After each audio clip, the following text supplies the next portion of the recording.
Well, good morning. Happy Friday morning to you. Welcome back to Morning Musings. My name is Don K. Preston. I'm the president of Preterist Research Institute of Ardmore, Oklahoma. And today we are continuing our review and refutation of the book by Mr. Kyle Pope entitled Thinking About AD 70. This is video number 14.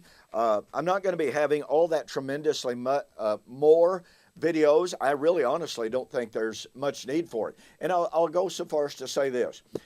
If I'm able to demonstrate today the fallacy of Mr. Pope's claims found in his book on page 39 and following in regard to the elements of the world in 2 Peter chapter 3, then you know what?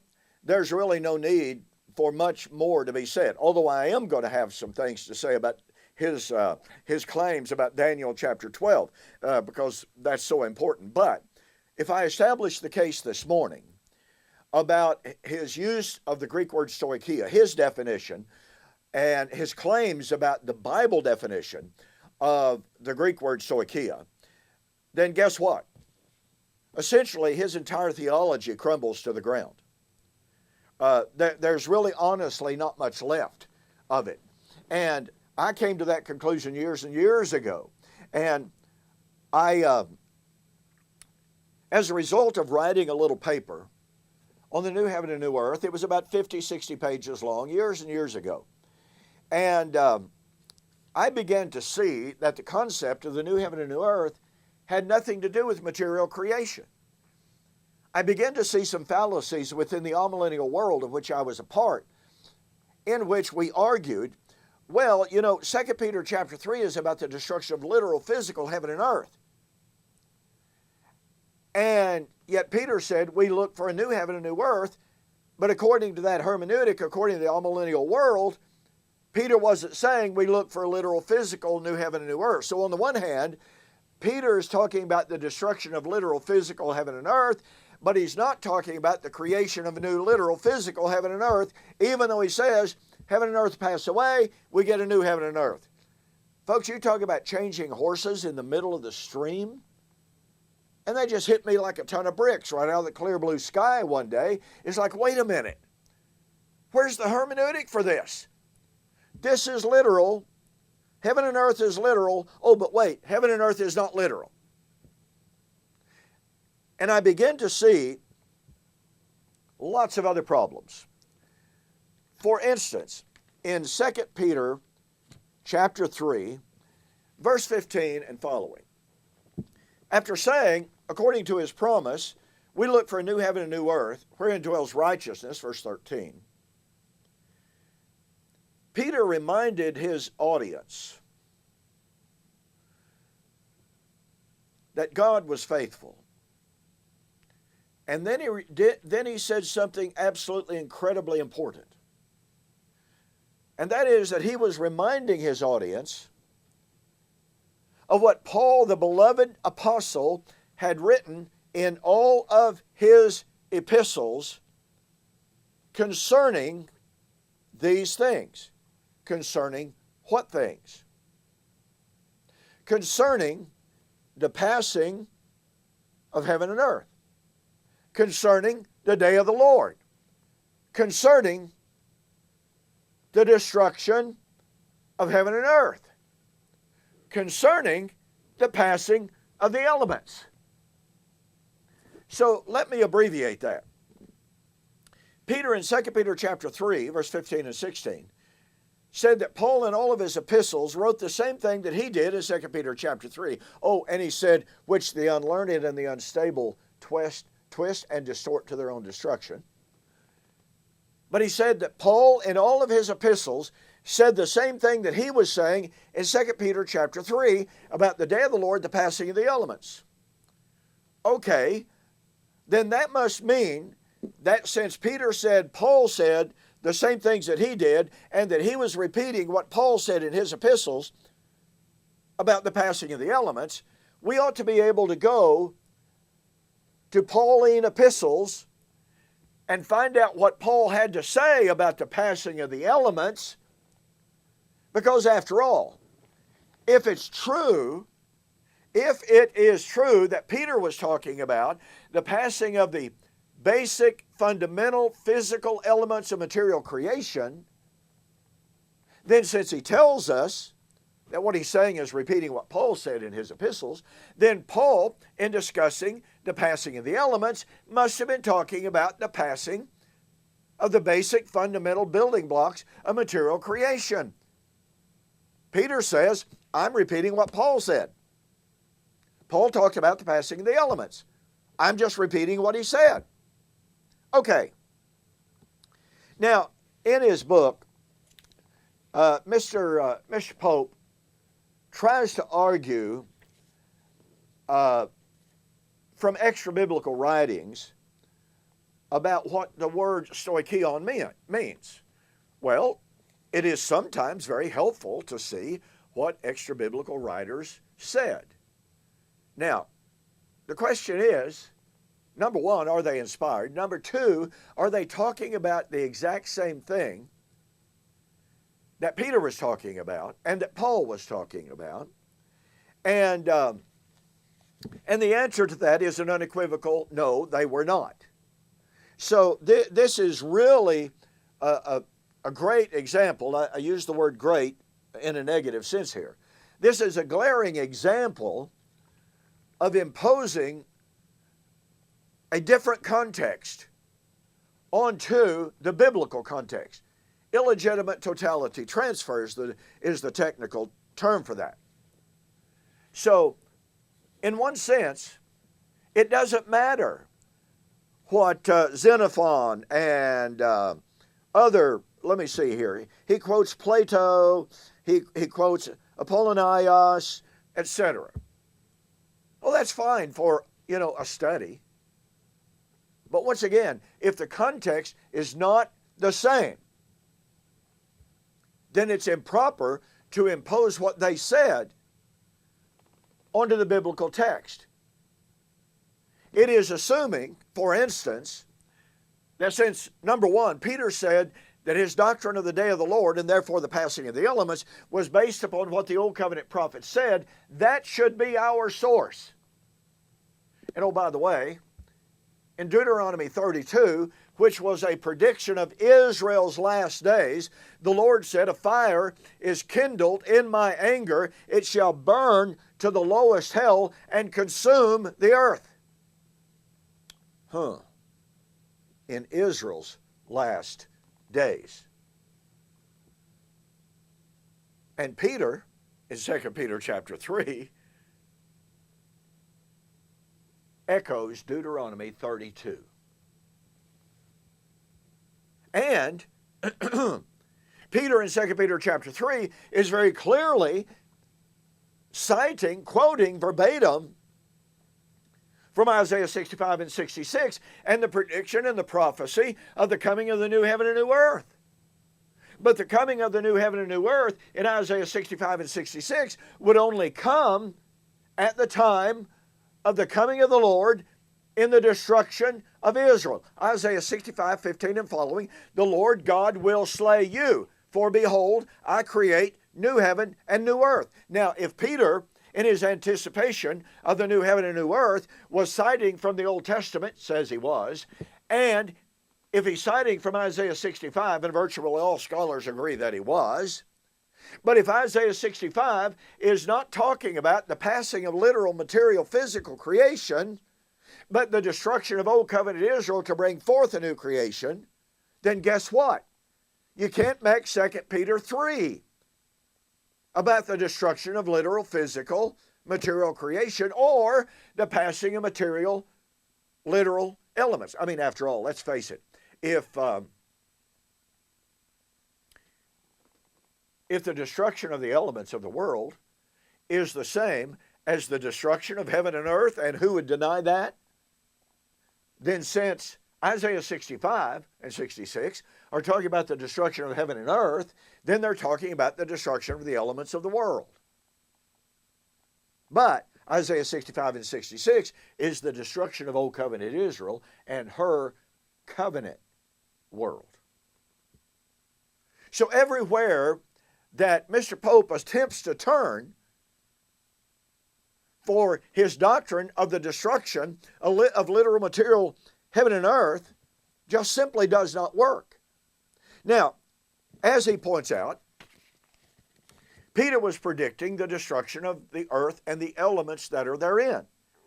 He is correct to note, and objectivity demands that we acknowledge this, the Greek word stoicheion was used in the Greek world of the basic building blocks of material creation as they understood it.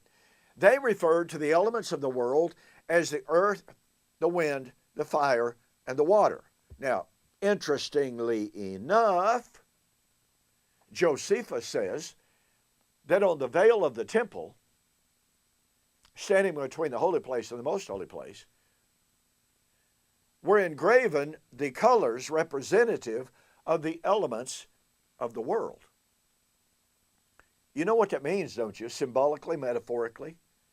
It means that if the temple is destroyed, if the veil is destroyed, the elements of the world have been destroyed. That's what that would mean symbolically. Not literally, not physically, not materially. I must hasten. Okay, he points us to Galatians chapter 4. And he tries to make the argument, and he says, it is true that the Galatians, both Jews and Gentiles, were trying to turn back to the old law, but only the Gentiles among them once served those which were by nature not God's. Well, the Jews certainly did that. They were accused of idolatry, even in the New Testament. And then he says, yet Paul says to them as well that they were trying to return to the weak and beggarly elements that once held them in bondage. The Gentiles were never under the Mosaic law. But the point Paul made earlier was that their condition before Christ, whether Jew or Gentile, was a childish, elementary state in which they were not yet mature and liberated by Christ. This suggests that stoicheion is not being used narrowly of the Mosaic law alone, but rather the ABCs, so to speak, of their childish state of bondage before coming to Christ. Evidently, Mr. Pope didn't realize he had entrapped himself.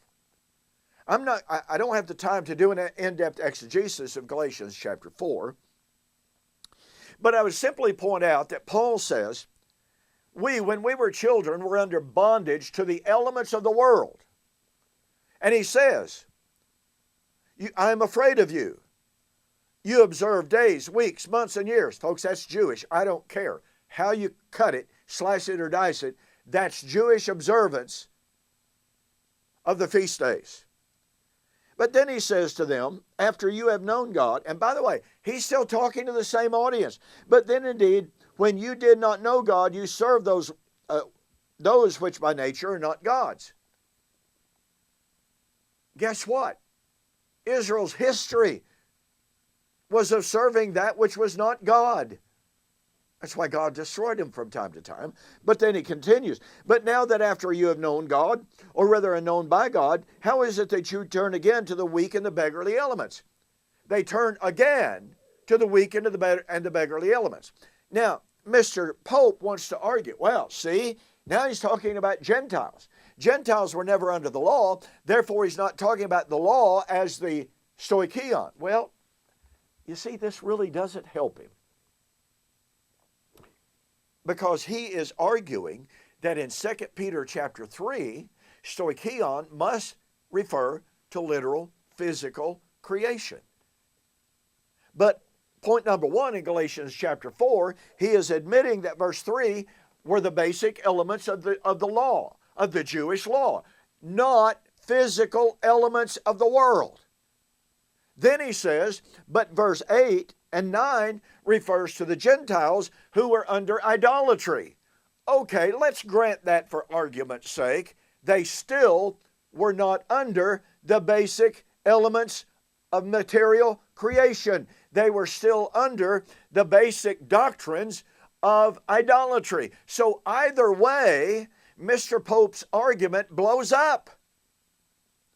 Because neither reference in Galatians 4 has anything to do with the basic elements of physical creation. And then he says, the next two examples come in Colossians, where Paul likely uses it in a very similar way. Unlike the churches in Galatia, the problem was not as narrow as just turning back to the Mosaic law. Well, I would take great challenge to that, but nonetheless, he tries to justify that by saying, beware lest anyone cheat you through philosophy and empty deceit according to the tradition of men, according to the basic principles of the world, stoicheon. Paul speaks of the stoicheon of the world, but also like Galatians, there appears to be a Jew and Gentile element being addressed. The phrase, the traditions of men, may refer to the Jewish rabbinical traditions, the tradition of the elders, Matthew 15, Mark 7. But the warning against philosophy is likely more aimed at those tempted to follow after the itinerant Greek and Roman philosophers so commonly in the ancient Roman world. No, I'm sorry, that won't work. Even Josephus referred to the different philosophies within Judaism, Pharisees, Sadducees, Essenes, etc.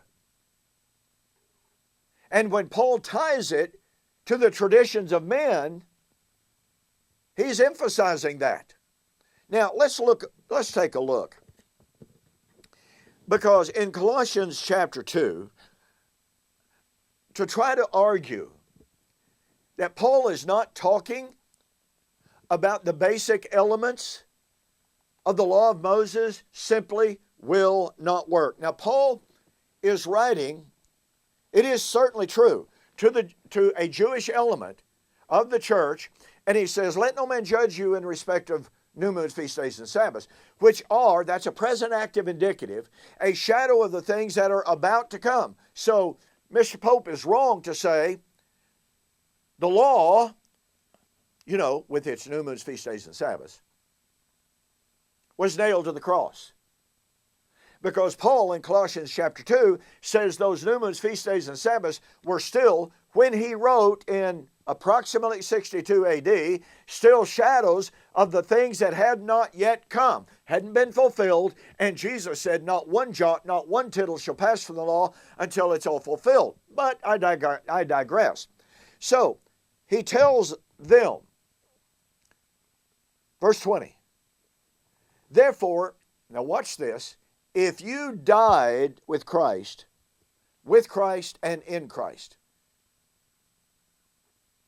to the basic principles of the world, Greek word cosmos. Why, as though living in the world, do you subject yourselves to the regulations, do not touch, do not taste, do not handle, all of which are concerned things which perish with the using according to the commandments and doctrines of men. Now, Mr. Kyle Pope has just told us the commandments and doctrines of men are the law of Moses. And so Paul is saying, why are you concerned about these things? Touch not, taste not, handle not. I believe that Scott McKnight hit it on the head when he noted every one of these things, touch not, taste not, handle not, is directly related to the Torah, directly out of the law of Moses. These things indeed have an appearance of wisdom and self-imposed religion, false humility, neglect of the body, but of no value against the indulgence of the flesh. Now, folks, watch. Twice, Paul refers to the elements of the world, and in both instances, it is direct reference to, guess what? The basic elements of Judaism. And notice this, right here in Colossians chapter 2 and verse 20, if you died with Christ from the basic elements of the cosmos, and those things, the basic elements of the cosmos, which are touch not, taste not, handle not, are to perish with the using. That means that the world, the cosmos, which was constituted by the stoicheon of touch not, taste not, handle not, of the new moons, the feast days, and the Sabbaths. It was that world, cosmos, that Paul said was to perish. You see, this is just like Hebrews chapter 5 and verse 12, where Paul, writing to Hebrew saints, said, I'm disappointed in you because you have need that one teach you again what are the first principles, stoicheon, the first principles of the oracles of Christ. Well, guess what? A lot of people say, well, so you have need that someone teach you again the basics of the gospel of Christ. Well, that's true in one sense, but the things that he mentions are actually first principles of Torah. Repentance from dead works, the resurrection, etc. Folks, those are the basic principles, the stoicheon of Torah, that the Apostle Paul taught. And even if you don't believe that Paul wrote Hebrews, he is agreeing with Galatians, he is agreeing with Colossians. So everywhere we turn, what we find is, number one, Paul's use of the Greek word stoicheon is never used to refer to the passing of the literal, physical, basic building blocks of material creation. Never. Pardon me. So, catch the power of this. Peter predicted the passing of the earth and the elements therein. Peter was reminding his audience that his prediction was based and taken from the Old Testament. Deuteronomy 32 foretold the destruction of the whole earth in Israel's last days. And Peter echoes Deuteronomy 32. Peter said his doctrine of the new heaven and new earth to come out of the destruction of the old heaven and earth was from the Old Testament. And virtually all scholars agree that's Isaiah 65 and 66. But in Isaiah 65 and 66, the destruction of the old creation is the destruction of Old Covenant Israel and the creation of a new covenant, heaven and earth, having nothing whatsoever to do with literal, physical, material creation. And Peter tells us that his doctrine of the day of the Lord and the passing of the elements is nothing different from, it was the same as what Paul in his epistles said about the day of the Lord and about the passing of the elements. But when we examine Paul's doctrine of the passing of the elements, not one time, let me say that again because you really have to catch the power of it. Not one time does Paul discuss the passing of the basic building blocks of material, physical creation, i.e. the stoicheon. Now, since Peter said he was in full agreement with and taught the same thing as Paul in regard to the passing of the elements in all of Paul's epistles, and yet if and since it is the case that not one time did Paul refer to the passing of the literal physical building blocks of material creation, then it must be true that Peter, in his discussion of the passing of the earth and the elements therein, since it was the same as what Paul said, Peter was not discussing the passing of literal, material, physical creation, and therefore,